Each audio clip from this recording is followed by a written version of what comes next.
Hey guys, Miss Steele here. I'm going to continue on with Mr. Popper's Penguins. We finished chapter 12, and in chapter 12, Greta had the eggs hatched. So Greta and Captain Kirk, they now have 10 little baby penguins. So there's 12 penguins. They are now living in Mr. Popper and Mrs. Popper's basement. They had somebody come over and make it all ice and Antarctic-like.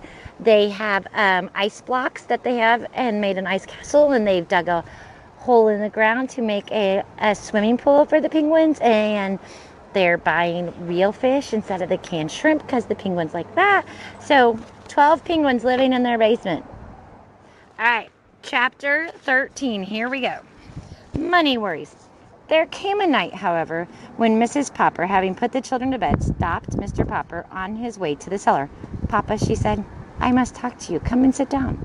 "Yes, my love," said Mr. Popper. "What is on your mind?" "Papa," said Mrs. Popper, "I'm glad to see you having such a nice vacation, and I must say it's been easier than usual to keep the place tidy with you down in the basement all the time. But, Papa, what are we to do for money?" "What is the trouble?" asked Mr. Popper. "Well, of course the penguins have to eat, but have you any idea what the bills for all of those live fish are? I'm sure I don't know how we're going to pay for them. The engineer who put the basement freezing plants keeps ringing the doorbell and asking for his money." "Is our money all gone?" asked Mr. Popper quietly. "Practically all. Of course, when it's all gone, maybe we could eat the 12 penguins for a while." "Oh, no, Mama," said Mr. Popper. "You don't mean that." "Well, I don't suppose I really could enjoy eating them, especially Greta and Isabella," said Mrs. Popper. "It would break the children's hearts, too," said Mr. Popper. He sat thoughtfully for quite a while.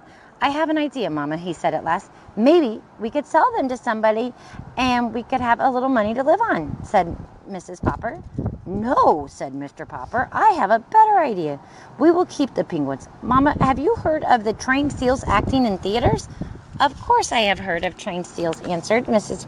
Popper. "I even saw some once. They bounced balls on the end of their noses." "Very well then," said Mr. Popper. If there can be trained dogs and trained seals, why can't there be trained penguins?" "Of course I am. Perhaps you're right, Papa. Of course I am right. And you can help me train the penguins." The next day, they had the piano moved down into the basement at one end of the ice rink.